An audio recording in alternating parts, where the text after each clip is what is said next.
Greetings, friends. Happy Friday. The word for today is discernment.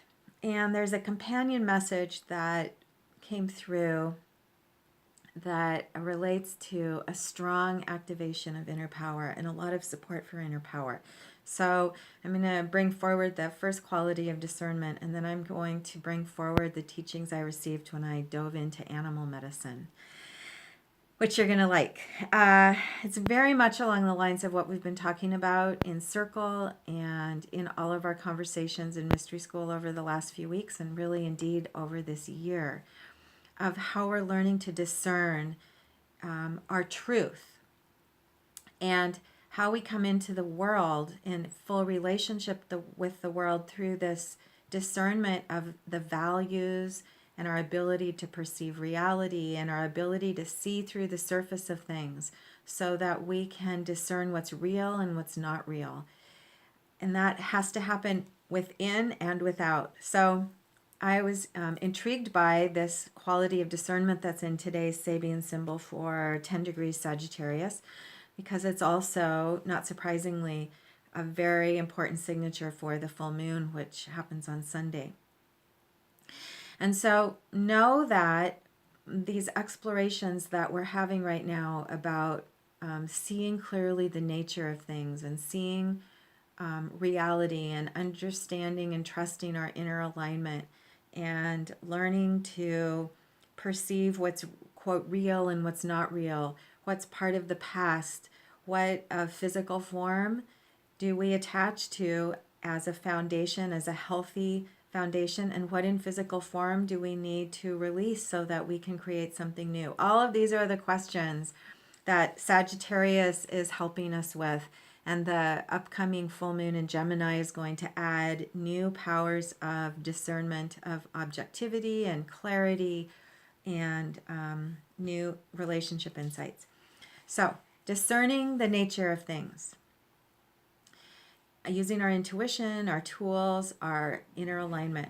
So I went to the animal medicine cards, the deck, asking for a message for today of support, and if there is any other practical advice for us. The card is phenomenal because of the message that goes along with it today. I drew Panther for us, and this came forward really strongly. It was really clear which the card was before I turned it over. It was sometimes you've all experienced this, that the card was like electric. I could feel this was big energy. It was like Panther energy was in this card. And I've worked in the past several times with the brilliant essay that Ted Andrews wrote about Panther in his Animal Speak book, which for those of you watching the video who aren't familiar with this book, I highly recommend this book for really deep, insightful work with animal medicine. Anyway, Ted Andrews has a really in-depth teaching about the power of Panther and what Panther energy is and means and how we can work with it for our own power. This is a signature of inner power. It's one of the ways we can even work with the energy of Scorpio that we're bringing forward from last month. The element at the top from Kim Kranz's deck is fire. There's a way in which Black Panther is also associated with water because of the depths of black and the quality and season of winter with which Black Panther is associated through all cultures, indigenous cultures. So I actually wrote down a few words and qualities out of Ted Andrews' description because I want to bring these forward to you so you can have your own points to anchor as you move forward. I know that many of us, all of us, are really inspired right now about what we're learning about inner power and our ability to navigate change and commit to truth and commit to alignment so that we can strengthen our intuition and our ability to discern what's real and what's not real. So the first thing to say is that Black Panther is associated with the moon. A lot of cats, tiger, lion, other cats are associated with the solar quality of consciousness.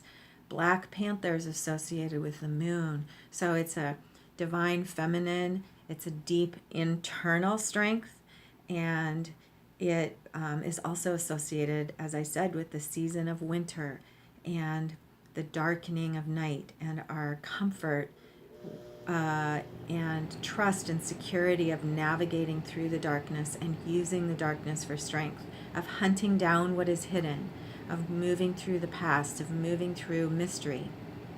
And then here are some other, I'm going to just read you the list of some of the qualities that I wrote down, and there are many more. These are just a few that jumped out at me just now. One of the interesting things of panther is that a panther has 500 voluntary muscles, meaning that it has 500 different muscles that it can use at will in order to navigate flexibility, have flexibility along with incredible strength in order to navigate life. So 500 muscles, incredible strength, incredible versatility.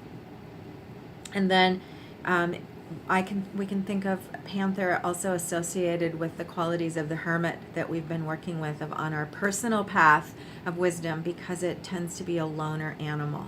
And so even though we're in the season now of collaboration and connection, today there's a signature of aligning with your inner truth and committing to it.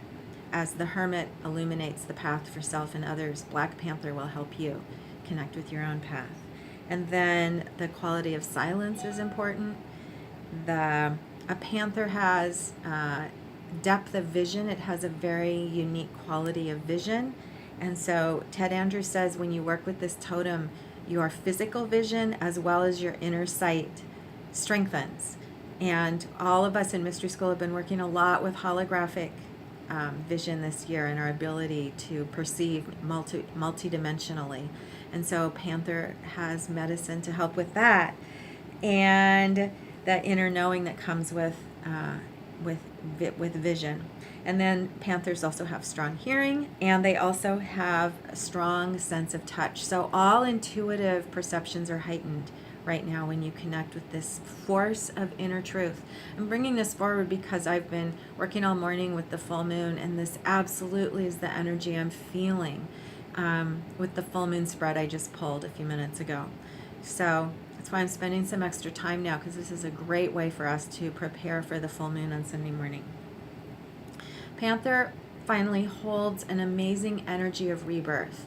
And if you have Ted Andrews' book, I invite you to read his longer explanations of all the ways in different cultures that Panther is associated with rebirth, and the quality of rebirth and regeneration through suffering, and what we learn through suffering leads to rebirth. And so that's another part of the energy of winter and the depth of night, is to bring forward what we've learned and to honor our suffering and to honor the strength it gives us as it contributes to our inner power and our inner wisdom and our inner truth. I was really happy to have the opportunity to connect with you today, and I love this message that came forward because it's really helping me now work on a personal level as I prepare for full moon illumination. Today and tomorrow, in these prime gibbous phases, we're gathering and harnessing our commitment. We're gathering and harnessing the new momentum, and especially the experiences of the last couple of weeks and what we've learned and what we're bringing forward, so that we can show up to receive the illumination that is coming on Sunday. So focus on self-care and your frequency, both health and physical health, as well as appreciation and your vibrational alignment, so that you can beef up your own qualities of inspiration and commitment to be ready for the full moon gifts in a couple of days. So discernment, we're on track, you're on track, and we are here for each other. Have a fantastic day.